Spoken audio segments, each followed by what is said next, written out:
Welcome to Miles Ahead, the Canadian Points Podcast, brought to you by frugalflyer.ca, where we talk about all things miles and points, a hobby that allows us to travel all over the world in style and on a budget. Today, we're talking what we would do with 100,000 points of Amex Canada's transfer partners. So we've broken this down by airline partners into region, so like specific-ish, which each of us are based. I know, for example, that Josh was extremely pleased with all of his flight options from Calgary and Edmonton that he could pull from. Josh, what was your experience like with that? Lots of niche opportunities, but when you find the opportunities, endless seats. Phenomenal. You're not fighting tooth and nail to get seats on a lot of what I'll talk about today, which is nice. Yeah, I mean, I'm in a little bit better situation than Josh, living on the West Coast. We have pretty decent opportunities, especially to Asia. Not quite as good as what people on the East Coast have, especially in places like Toronto, where they have almost unlimited opportunities for redemptions, but doing pretty well over here. Yeah, I definitely had the easy job being half Toronto and half New York City based. And I think that'll show in our results. But just so that the listener knows, we didn't share our notes with each other before this episode. So as you all hear what each of us came up with for each Amex Canada transfer partner, each of us are also hearing. So maybe if we get enough feedback, we can turn this into a who did the best job or who got the most value or the most unique redemption. It would be cool to get some feedback from all of you on that. And maybe one of these days, rather than just looking up award availability and writing it down, we'll actually look up award availability and fly it as a team challenge. We'll see if that comes to fruition. So just as a quick recap before we get too far into this, Amex Canada has 6 transfer partners. So the first airline being Cathay Pacific Asia Miles, and we'll get into this, but I personally found them the hardest miles to use as we were doing our practice searches around and trying to find some good value. We also have Air France KLM Flying Blue, which has really become the darling of Canada since they became a 1-to-1 transfer partner earlier in 2026. We then have the tried and true British Airways Avios, which has become even more robust over the past little while with adding more airlines that you can transfer your British Airways Avios to, making more redemptions available. We then have Air Canada Aeroplan, which is most Canadians' favorite program. It's certainly the largest frequent flyer program in Canada with 11 different co-branded credit cards north of the border. And they even have one, of course, in the US with the Chase Aeroplan card. And then finally, our 2 hotel programs, Marriott Bonvoy, which is the choice of most Canadians, and then Hilton Honors, which is, I don't want to put the cart before the horse, but you don't really have to think about them much. We'll just leave it at that. So, kicking things off with Cathay Pacific Asia Miles. Josh, why don't we ask you, being that you probably had the most difficult time finding uses for Cathay Pacific Asia Miles, what you found and maybe what you searched for as you were trying to find uses for these out of Edmonton and Calgary? Yes, so there's a few programs on this list, and Asia Miles being one of them, where you're not getting anything out of Alberta. Just not an option to start. You're not getting a single strung together itinerary. So I had to go to the West Coast for this one. So I'm looking out of Vancouver. It's only an hour and a half flight away. So that's, Jeff's already cursing me because I might be taking his flight here, but we'll cross that bridge when we get there.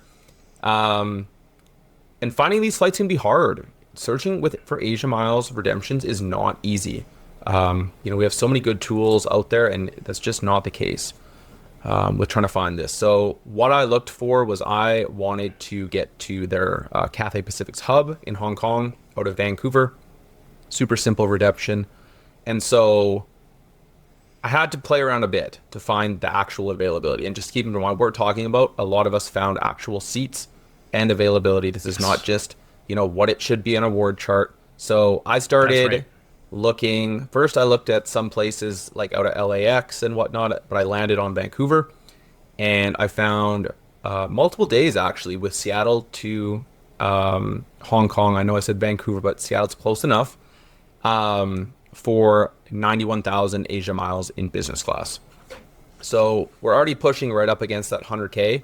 And I would say out of all of the redemptions on my list, this is probably my least favorite one that I found, just because the mileage cost is high.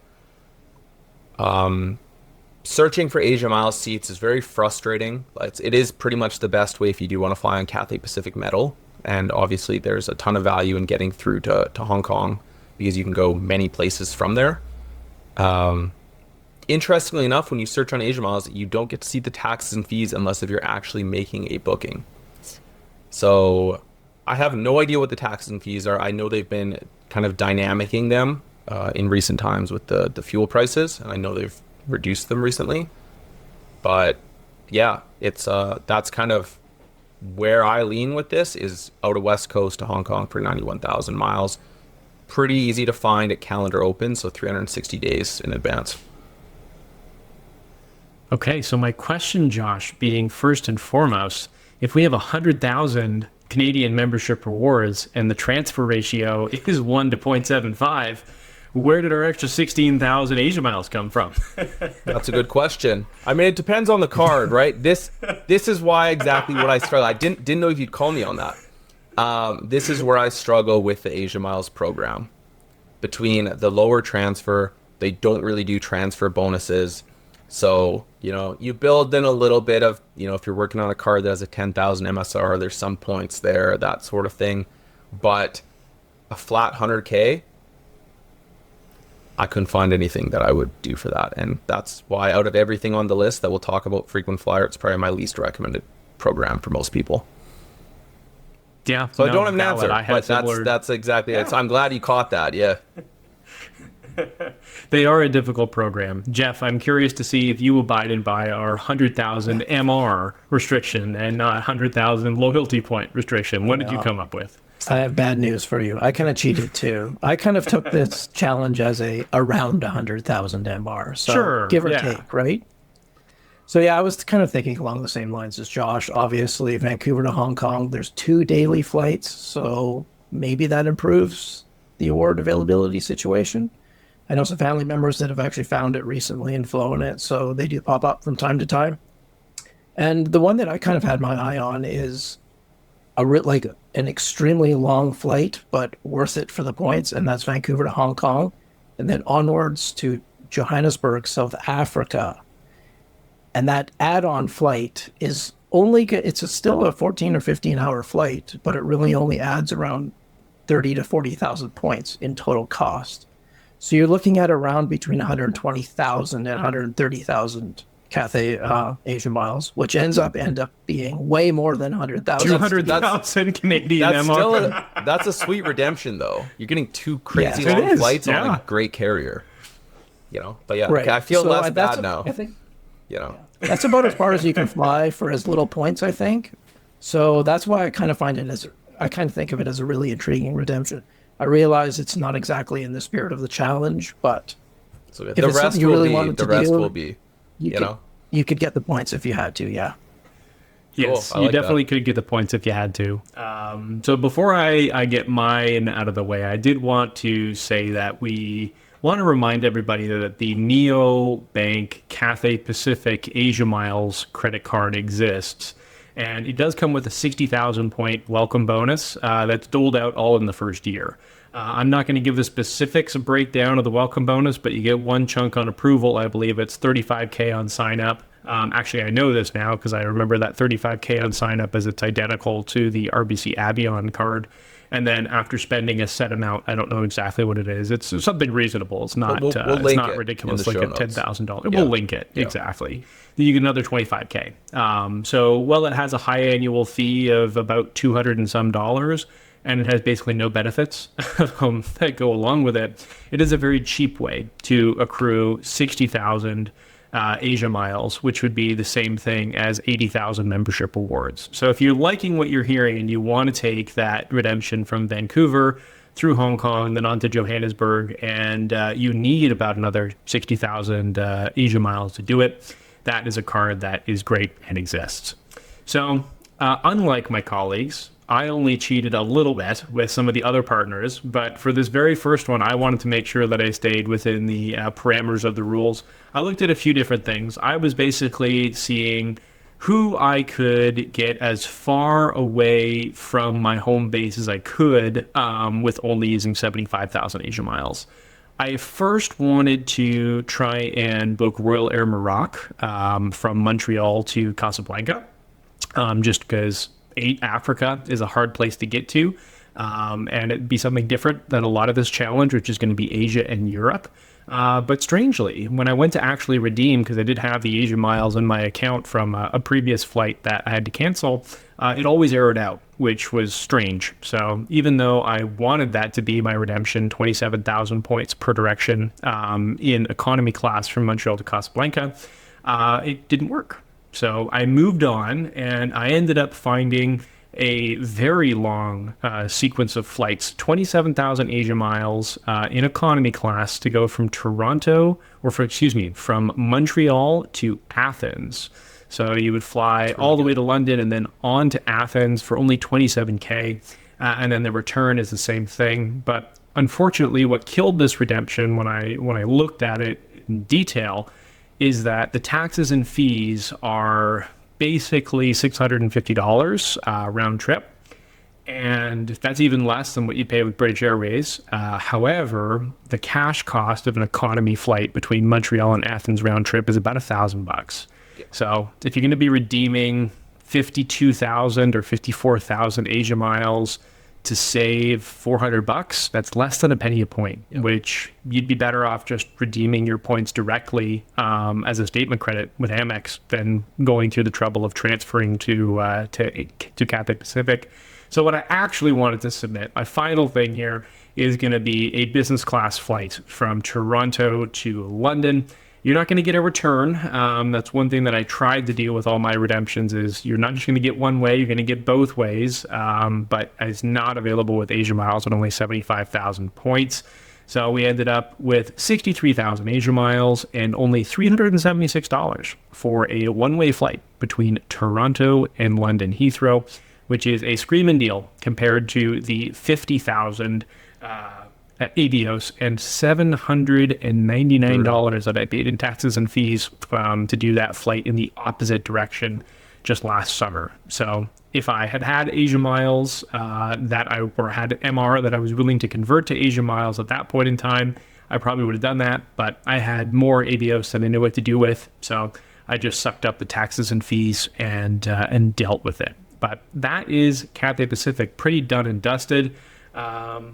Tell us who you think did it best. I know that by the spirit of the rules, these guys cheated. Yep. That's the only one I've cheated on, just to be clear. Everything else is within the rules. And I will say I cheated on a next one that we'll get to. So my cheat isn't quite as egregious as you guys. But moving on to Air France, and probably one of the most exciting partners that Amex Canada has right now. Air France is, of course, a one-to-one transfer. Earlier this year, they had a 25% transfer bonus, making the transfer ratio 1.1 to 1.25, which was amazing and excellent, and all of those wonderful superlatives that we would want to talk about.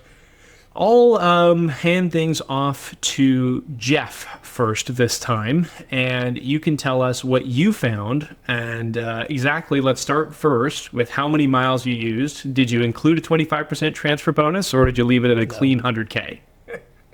So the redemption I found was 103,000. So I figured that was close That's good. enough. Yeah, not bad. I'll take not it. bad. Yeah. Yeah, so I kind of like to take flights on airlines I've never tried before. I'm willing to kind of go out of my way to try something or every airline at least once, especially their business class and first class if it's available. And a flight that I kind of had my eye on was Saudia. Saudia is a Sky Team partner. Yep. And I did kind of have to cheat here because their only flight in Canada is to Toronto. So I got to get to Toronto first. I'm not including that in the price. Well, you could have used Air France miles to fly WestJet. I guess I could have, yes. But anyway, Saudia, one way business class on Saudia is 103,000 Flying Blue miles and about 300 USD in taxes. So the taxes aren't as bad no. as what you're going to find on Air France and KLM right now. So I realize it's not everyone's. Saudi is a dry airline, so that may turn some people off. But as far as just a one-off flight, just to try it, it's a flight that I've definitely had my eye on, and I'm hoping to do one day. There's a few catches to this. Availability is really, really, really good, really, really consistent, but only one seat ever. I've never seen more than one seat. So, like a lot of things these days, if you're flying solo, you're going to have the best odds at securing some of these tougher to come by seats. Cool. That's super neat. So about $300 taxes and fees and $103K. Availability good for just one person, but pretty good. Yeah, solid. I dig that. All right, Josh, what do you got for us? Yeah, I went the more generic route. Unfortunately, Jeff's got like this super cool redemption. So I'm a big fan of Flying Blue. I slept on it for far too many years. I think it's a phenomenal program, even with the higher taxes and fees. And we have some amazing flights in Edmonton and Calgary. Nobody's positioning to Alberta to fly these flights, so there's a ton of seats available on them. So I always like to start off with an Edmonton or Calgary to Amsterdam, which you can always find for 60,000 Flying Blue miles. There's pretty good availability out there if you're willing to search out. And I've seen anywhere from 4 seats up to 9 seats in business class on these routes. So if you're trying to fly with multiple people, it's great. So you're going to pay 60,000 Flying Blue miles plus about $500 in tax and fees per person. Obviously higher than what it once was, but I would still pay that all day long for a direct flight to Europe out of home city that doesn't have direct flights. And it gets even better because you don't need to just fly to Amsterdam. I looked up Edmonton, Amsterdam to Bergen in Norway, 60,000 Flying Blue plus 550. Nice. So you're paying $50 more in taxes. Edmonton, Amsterdam to Rome, 60,000 Flying Blue plus 550 once again. The cash cost for both of those flights is about 3,200 CAD. So some great value there. And obviously, I think we're all down to position, but it is really nice to have everything on one ticket a lot of the times, right? It's less to worry about. So it's really nice. It's definitely a sweet spot in Alberta. And like I said, yes, the taxes and fees are high. They were increased a couple times recently, which we've talked about before, but I do still think it's worth it. I do also like with Flying Blue is it's very easy to search for availability on Flying Blue with tools. That is a major plus. You do not have to go on KLM or Air France. Seats.aero works phenomenally with those carriers. So that's my go-to for that. Searching early, searching often, or setting alerts with Seat Aero if you pay for Pro is kind of the way to go. I didn't include any specific examples, but I do want to give an honorable shout out to WestJet with Flying Blue. It is route specific. It is date specific. You really do have to look at the cash cost versus the points cost, but there is some crazy value there as well. And it often doesn't cost that much in miles. So if you have a smaller sum and you're in a Western Canada situation where you have to fly WestJet, it can be worth looking because you can really save a lot of money. It's not the most attractive redemption, but there's a ton of value. Yeah, no, and usually those WestJet flights are, not usually, always, they're not basic economy. So you'll even get a free check bag with those fares as well. So you don't have to worry about not getting a carry-on bag or any of this garbage that they have with their basic fares. It's a full economy fare. So a really, really good value if you're traveling with more than just a carry-on. Or even with a carry-on. Now that WestJet doesn't allow those with their basic economy.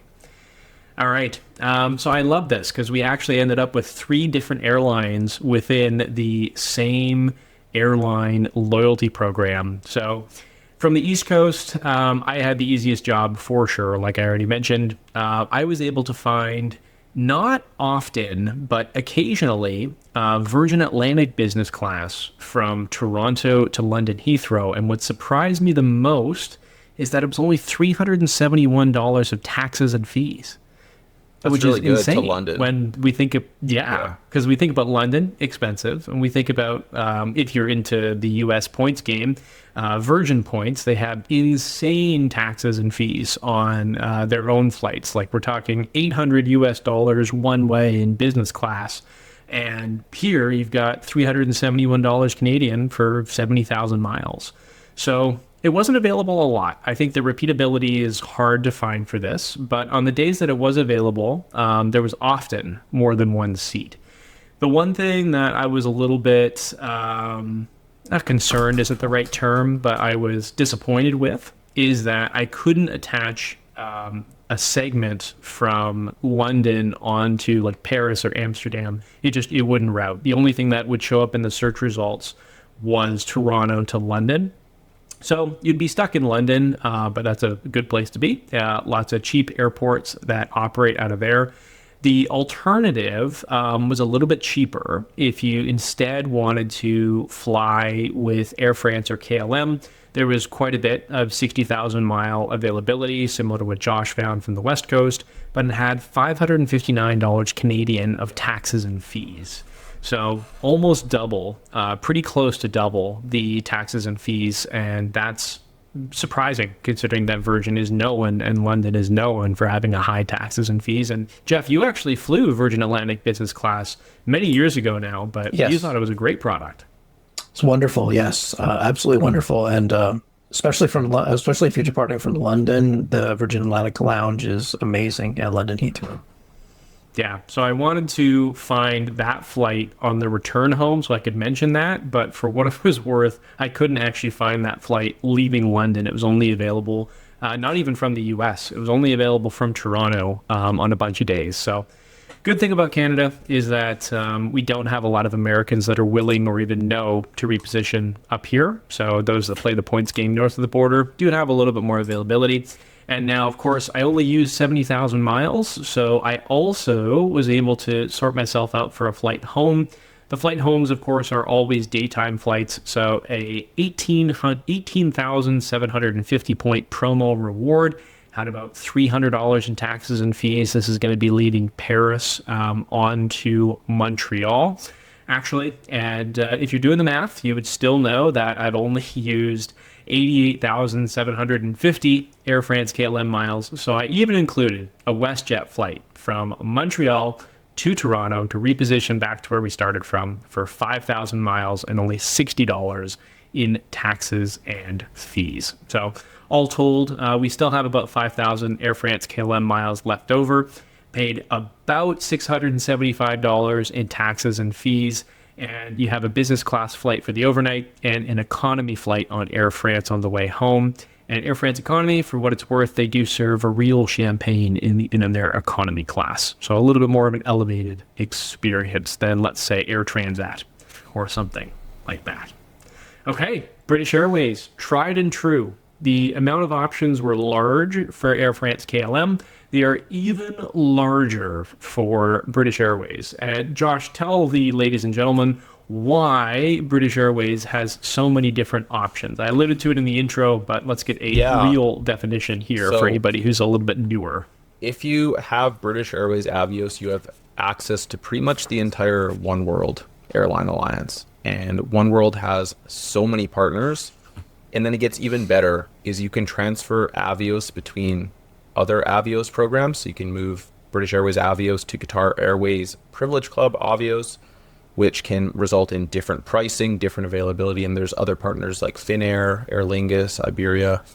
So you're like really gaining access to not only a ton of partner airlines, but a ton of different frequent flyer programs just by holding this one currency. And there's a lot of really cool stuff that you can do with it. So I'll share what I had in mind. Unfortunately, there's no real way to use Avios out of Alberta. Again, the problem child here, if you live in Alberta, you're going to be positioning the majority of the time in this hobby, and you just part and parcel of it. But if you can keep that mindset, there's a ton of value. So this one's close to me because I flew it recently.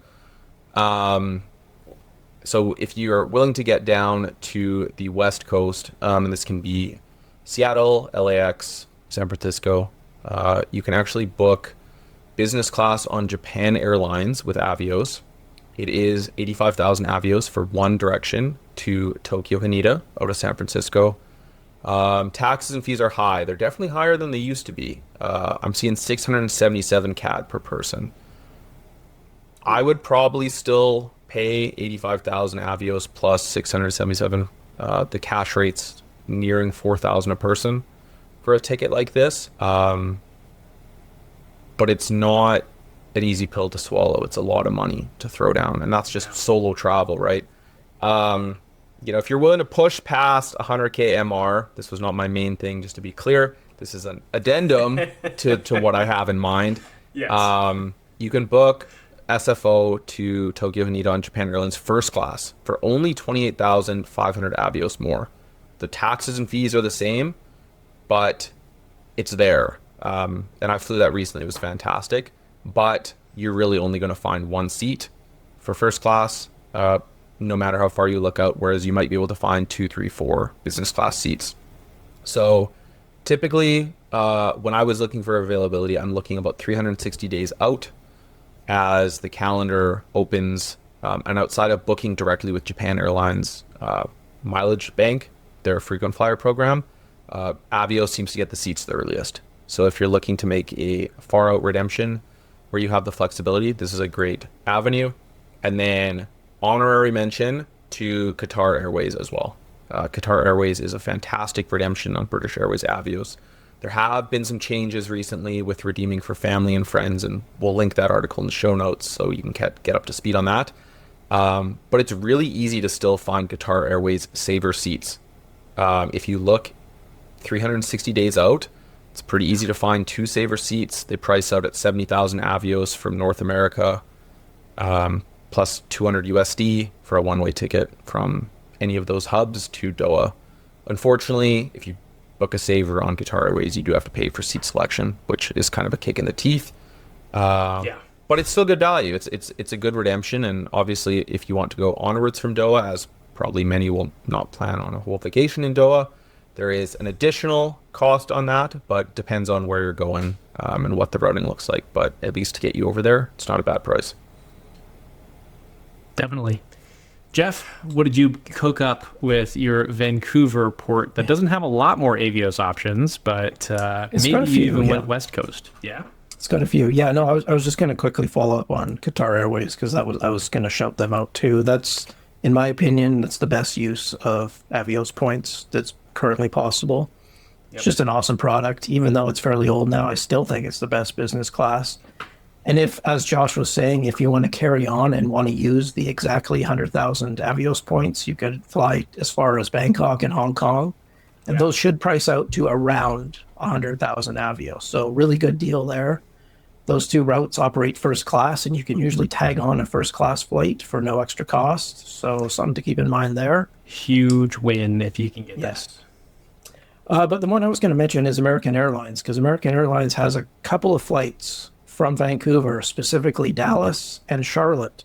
And they're the only carrier to operate to those 2 cities. And actually, I booked Vancouver to Dallas round trip. I'm going on a trip with my dad and my brother to see a Dallas Cowboys game. So I booked a round trip on American Airlines using British Airways Avios because American Airlines is the only operator running this route. They can charge basically whatever they want because there's no competition. And that route usually comes in at around $800 to $1,000 round trip. Jeez. So, yeah. So I ended up booking it for 40,000 British Airways Avios and around $100 in tax, which I felt isn't, an amazing redemption, but I felt it was close to 2 cents per point. So I felt it was worth doing rather than shelling out the $1,000. And similar thing for Charlotte. Charlotte's really, really expensive. And if you can get it on points, maybe worth doing. So yeah, that's kind of what I came up with. But honestly, it's hard to beat Qatar Airways, really. I think it's just still one of the best sweet spots currently available.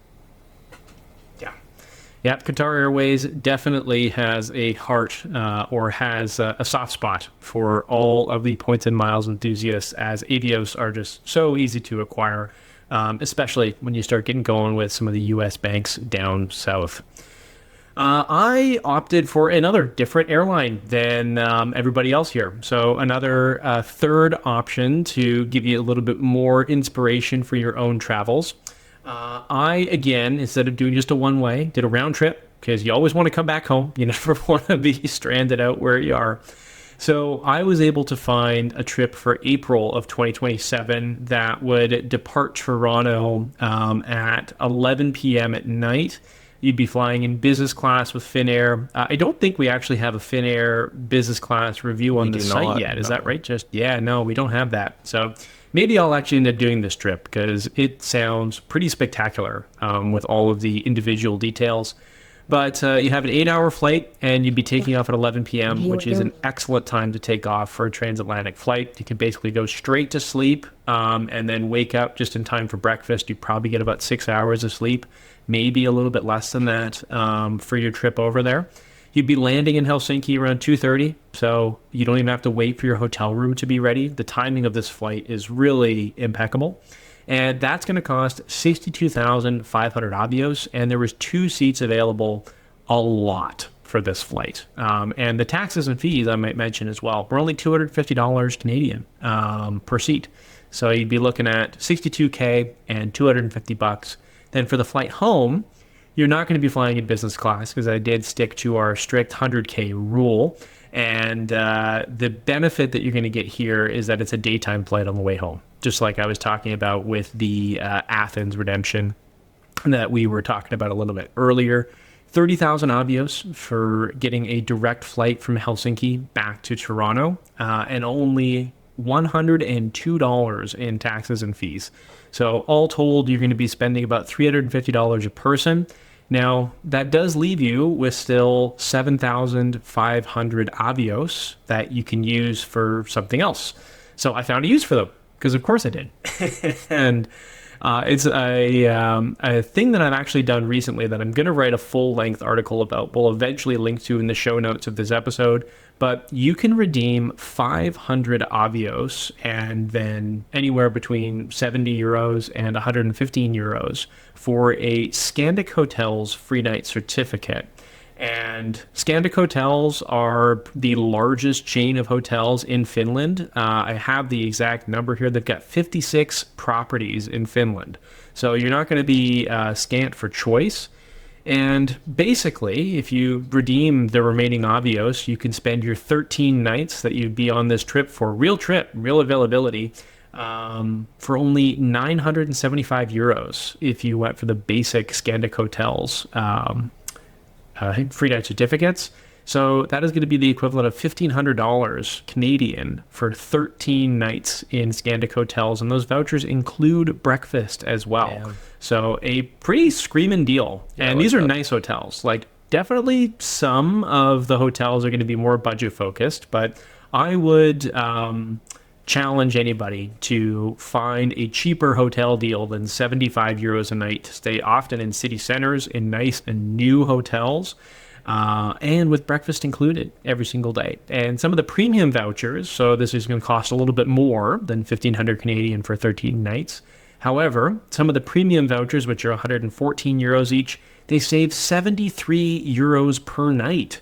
So you'd be basically looking at a redemption of each Avios being worth 14 cents.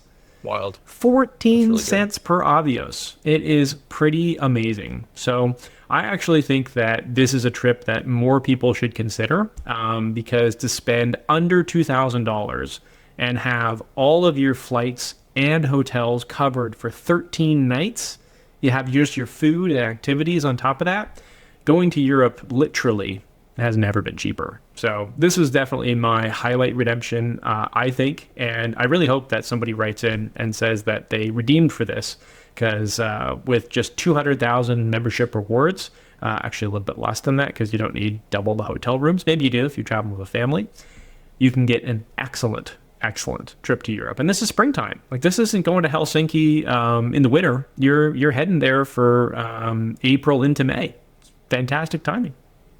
So that'll wrap things up for the British Airways section. And then now on to Aeroplan. I do want to start by saying that I thought I was going to have an excellent, easy redemption in Lufthansa first class one way. I was going to kind of break my rule of round trips here. Lufthansa first class has pretty much disappeared from partners. Have you? Jeff is nodding his head. Jeff, get everybody up to speed on what's going on here. Yeah, no, there's been no announcement, but there's been a lot of discussion about this on Reddit, especially in that Lufthansa has basically pulled all of their first class availability from Aeroplan. And that's probably been the case for, I'm going to say, 4 or more months at this point. It's been quite a while. Sometimes these things just happen where it's just a temporary outage and they come back. We don't know if that's going to happen this time around. This may be permanent. A lot of airlines are restricting their best cabins for their own programs. So that might have been what happened here.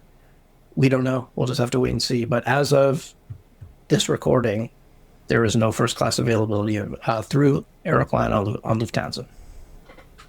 Really bad, because that was one of my favorite redemptions, and I actually never did it from Europe to North America, which is the way to do it. If you're going to do it, that's you want the first class lounge at Frankfurt, but it looks like it's no more, which put me back to the drawing board in terms of what I was going to do. But I've just spent probably far too long telling you about how you can redeem for a trip to Europe for under $2,000.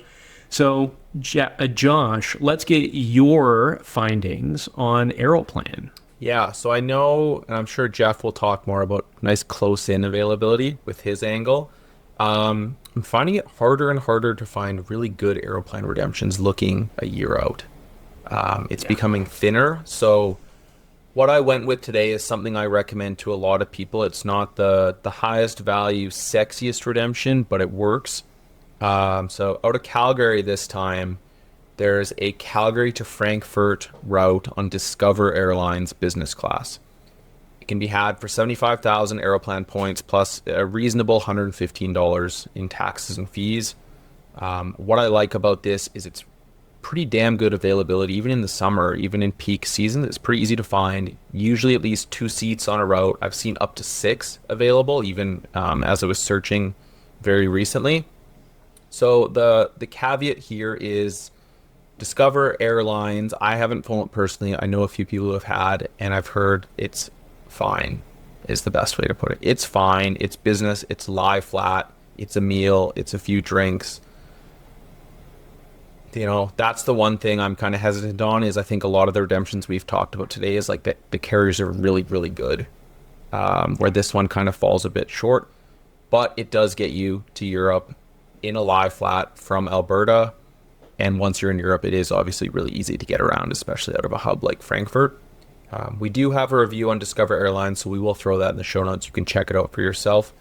One of the things I do really like about Aeroplan, and I mentioned it with the KLM or Air France KLM Flying Blue as well, is Aeroplan and Seats Aero work pretty well together. So it does make it very easy to search large chunks of the program at once. Whether that's a good thing or not for availability is its own thing, but if the seats are there, they're pretty easy to find. So that's what I would lean towards, but I'm not like 100% sold on it, you know, just because I know the quality is not there compared to a lot of the other redemptions we talked about. Yeah, definitely. Jeff, what did you come up with out of Vancouver? I have a feeling that it's going to include a 55K sweet spot, but maybe I'm jumping the gun. No, you guys are bang on. Yeah, that's what it is. Last minute bookings to and from Asia have been absolute gold for me the past few times. I've been to Asia twice so far this year, and I've used these last minute bookings both times, and they've worked out perfectly. I've always had a backup just in case these don't pop up, but they've been pretty reliable. Eva Air, direct from Vancouver to Taipei for 75,000 points. Can't beat that.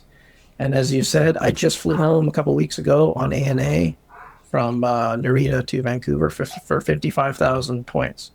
So if you're looking to reach that 100,000 point, you can actually book 2 tickets for around 100,000 points. So how about that? Yeah. So I know a lot of people can't do this. Like, for example, the EVA flight, I think I booked 2 days before we left. And the ANA flight, I booked the day before. So you got to be really flexible in what you're doing. But it's worked out really well for me. And the whole ANA availability has had a bit of a resurgence lately, I would say. They kind of dried up for quite a long time. And now we've been seeing 4+ seats available on the Vancouver route fairly consistently. And like I said, you got to be able to book 1 to 2 days before the flight. But if you have a decent backup and you keep an eye out for that flight, it's a really, really good option. And there tends to be tons of space. I think I was telling Josh this earlier. On my flight, it was only like 20, the business class cabin was only like 20% full. So lots of seats on that route for some reason. Yeah.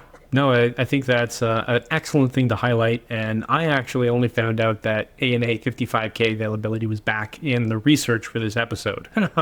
I had just completely written it off that it was even ever coming back. And it was just a hypothetical in the Aeroplan award chart.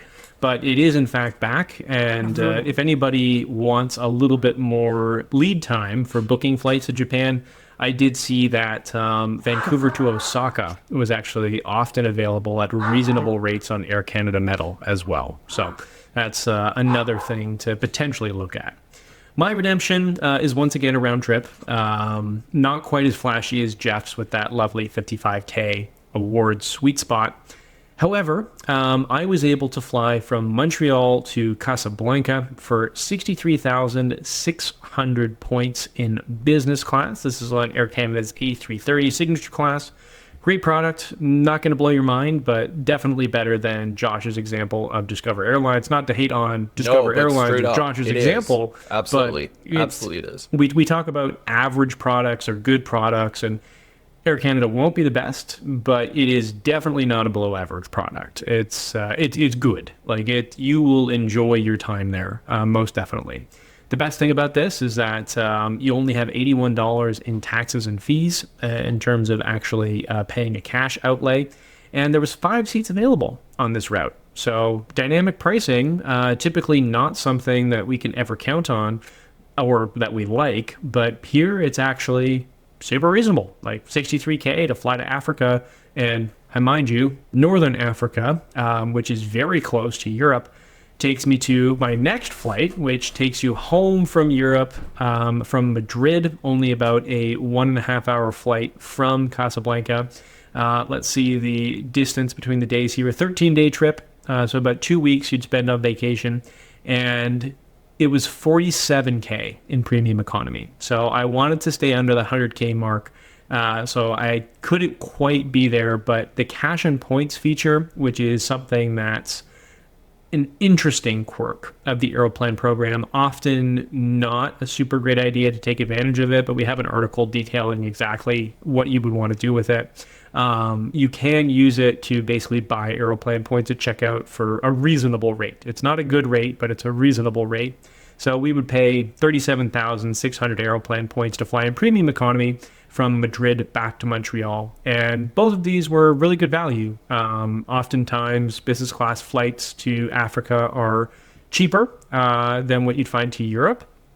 So we were looking at about 3 cents per point total, and you'd pay 101,200 Aeroplan points and $302 Canadian in cash. And then, of course, you'd also have to reposition from Casablanca up to Madrid, but that's going to be relatively inexpensive. You could even use some of the Avios you have left over from your Finnair hotels to book a Royal Air Maroc flight up into Madrid. That is going to wrap us up in terms of airline partners, but if you're enjoying this, we're not done yet. We still have the 2 hotel partners that we want to talk about. Josh, what did we find from Marriott Bonvoy? And actually, before I get into this, I should say that we set the rules for this one that you didn't have to stay within your region for the hotel partners. You could pick anywhere in the world. Imagine that you were already at your destination using another stash of points that you had, and we wanted to try and maximize Marriott Bonvoy point value, maybe location, and then in addition to that, how many nights, you could actually spend with your Marriott Bonvoy points. Josh, what location did you choose? And then remind everybody as well what the transfer ratio is between MX, MR, and Marriott Bonvoy. Yeah, so transferring membership rewards to Bonvoy, is it 1 to 2? Yes, 1 to 1.2. Yeah, which is awesome. It's nice to see. Obviously, the ratio used to be a lot better before all of the devaluations we've seen in recent times. So I'm more of a Marriott Bonvoy use internationally kind of person when I travel. The value is just so much better internationally than what you'll get in North America. So I did want to share locally. This is my main example. There is value locally, and I do want to showcase this. So One of our writers, Kieran, recently redeemed 40,000 Bonvoy points for a night at the Residence Inn in Calgary, which is whatever for what it's worth, during Calgary Stampede. So the cash rates are $900, $1,000 a night. So 40,000 Bonvoy or a 35K cert plus 5,000 points. Crazy value for that. And I think that's one of the things we see a lot in North America is redeeming Marriott Bonvoy points and by extension Hilton Honors points for event type situations like that, whether it's concerts or sporting events or broader events like the Stampede where the pricing is just insane, but the rooms are available. They just know that they can charge, 4 times what they would normally. So I thought that was a really good redemption. I actually didn't pick like a specific property or anything. I pretty much am relegated at this point to using Bonvoy in Southeast Asia.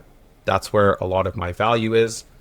Because I find kind of consistently you can get really, really nice hotels anywhere from 50 to 70,000 Bonvoy. And we're talking, St. Regis, JWs, and if you think, JWs are good in North America, they're even better.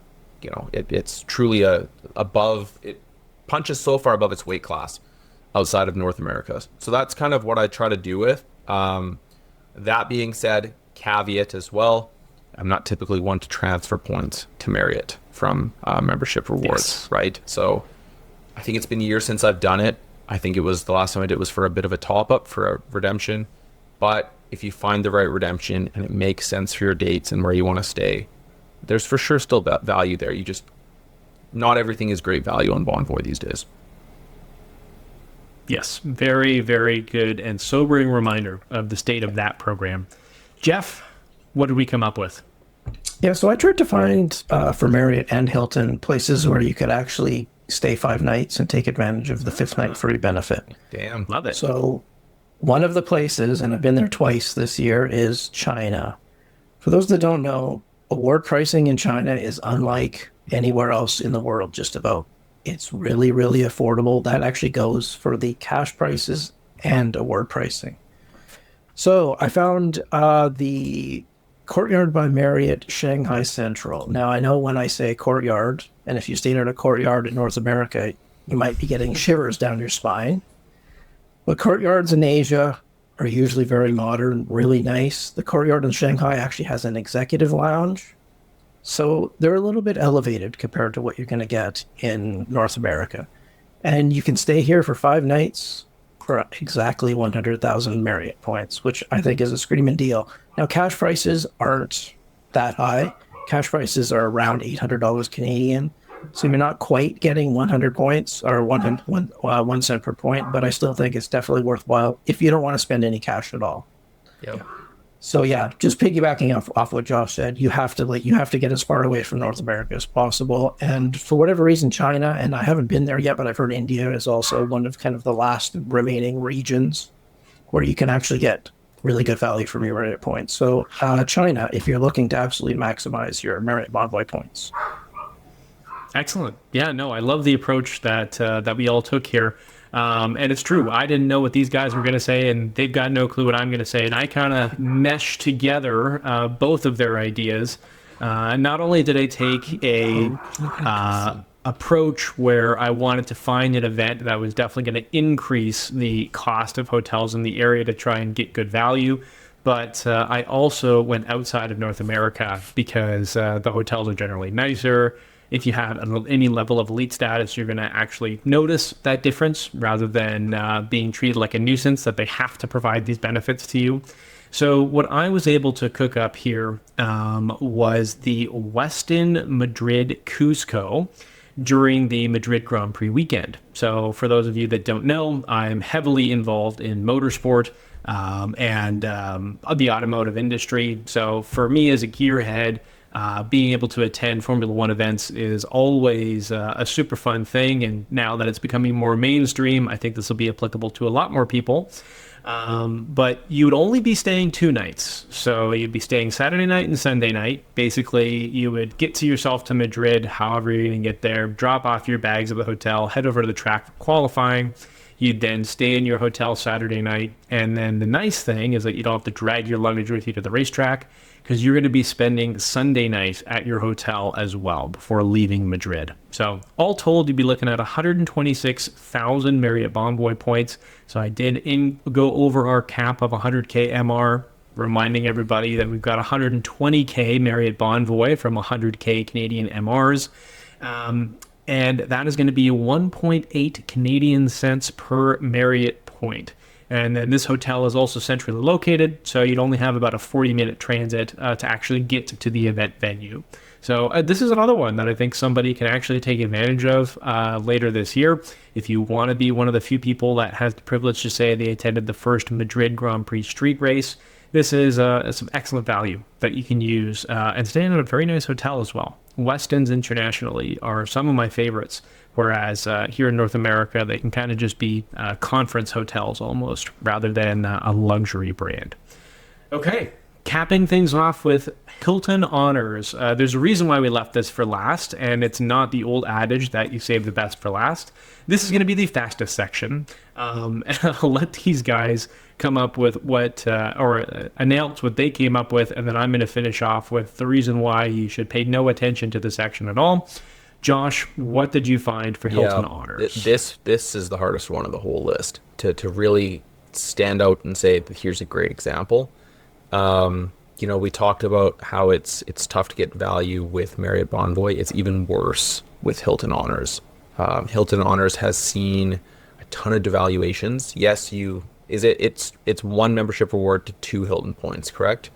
That's what it's incorrect. Is it one? So that is I'm the thinking American transfer ratio. It is a 1-to-1 transfer I don't even ratio. want to talk about it. That's even worse. That's how out of touch I am with this as an option, because it's not even on the radar of possibilities. So where I struggle with Hilton Honors and why I straight up I've white flagged and don't have an example for this one is the pricing has got so insane over the years with Hilton Honors. I prefer, luxury, in-demand, aspirational properties, and the pricing is just insane. What used to be reasonable is just off the rails right now. And so it's ignoring the transfer ratio, and I know Danny will have something to say about that and a good reason with that. It's just really tough. Like even 100,000 Hilton Honors points is not enough in some bigger cities, not even in North America, to get, a Conrad or something. And, I'm not talking Waldorf, I'm not talking anything like that. So my takeaway for this, and it's kind of, adjacent, is if you really want to get involved in Hilton Honors and really want to play that game, you've got to look at U.S. credit cards. In the U.S. credit card realm, I love Hilton Honors. I think it's one of the best programs out there, because you have access to cards that give you free nights that don't have caps on redemption value. But the points, especially with how hard they would be to earn in Canada and what you'd be giving up by transferring to Hilton, I just don't think it's ever worth it. So no examples from me, and that's what I would advise anyone is just, it's not really it. Yeah. Jeff, please share your findings. Yeah, so I was trying to stick with the 5th night free thing with Hilton. So we were back in China. So my Marriott Bonvoy example was in Shanghai. So now we've taken the train and we're now in Beijing. And for 92,000 Hilton Honors points, you can stay 5 nights at the Hampton by Hilton Beijing World Flower Plaza, which is right in central Beijing. And just as my example with the courtyards, the same applies for Hamptons. They're just going to be a lot nicer than what you're probably used to or expecting in North America. You're going to get a decent breakfast at Hampton by Hilton. It's in a good location. And you're going to save around about the same $800. So pretty good value for Hilton Honors points, honestly. So that's kind of what I came up with. For Hilton Honors. Yeah. So, but honestly, like I said, if you really want to maximize these points and take advantage of 5th night free, because I think 5 nights for 100,000 points anywhere is an amazing deal these days. Yeah, definitely. I took a bit of a different approach. I wanted to try and find a redemption that I would actually do, because that's the idea behind the episode is what would you do with 100K MRs? Every time I say that, I always think of the Klondike commercial. What would you do with a Klondike bar? But replace that last part with 100K MRs. So I was looking up SLH properties, and specifically cheap SLH properties that were actually intriguing. And I was able to find one, Villa Soligo. It's in Italy, just actually south of the Alps, right on the Italian and Swiss borders. It was only 40K per night, and during high season, yielded about 1 cent per Hilton point, which is good, right? Like for a Hilton point, that's not bad value. But you have to remember that Canadian MRs can be cashed out very easily at 1 cent per point. Like you don't even have to refundable hotel trick or anything. If you don't know what the refundable hotel trick is, we'll put that in the show notes. But you can just redeem points at 1 cent each. So if you're only getting 1 cent, or just a little bit more than 1 cent for your Hilton points, you might as well just book that stay with cash and then cancel it out with your MR points directly as a statement credit. And then you're going to earn a boatload of Hilton points on that cash stay, whereas you're not going to earn anything when you book on points. So you would actually end up getting back a whole bunch of Hilton points you could use again. If we look at it from another example, Hilton points often go on sale for half a cent USD per point. So if you spent exactly $1,000 Canadian on Hilton Honors points on your Canadian card and accounting for the 2.5% conversion fee, because there's no MR cards that don't have a foreign transaction fee, you'd end up with 142,000 Hilton Honors points if you're buying them when they're on sale at half a cent each. So it just makes absolutely no sense under any circumstance to ever transfer your membership rewards points to Hilton Honors. Because you can literally just make more points if you buy them directly from the program. So I hope that you advise your friends, your family, everybody that has any membership rewards to never transfer to Hilton Honors. It is not ever going to be worth it. Even if you have to buy Hilton Honors points at full price, I think it's still a better deal than transferring your points at 1-to-1. You can probably just buy them on your MR earning card and then cancel out that purchase with your points using a statement credit if you really don't want to have any cash out of pocket. Anybody have anything else to add on Hilton, or have we finished slandering them enough? Great point to end on. Friends don't let friends transfer to Hilton Honors in Canada. US, dicey, but Canada definitely no. I agree. Yes, US. I have transferred to Hilton before during a 25% transfer bonus and got excellent value. So we are going to leave things there. Thank you for tuning in to this episode of Miles Ahead. We appreciate you tuning in and listening to us ramble about miles and points for almost an hour. This one was one of our longer episodes. As always, if you enjoyed this episode, please leave us a rating and review or a like or a thumbs up wherever you're listening. And always remember that if you want to head back to a section and listen to something, we have all of the direct links in the show notes. Thanks so much, everybody. We'll see you in the next one.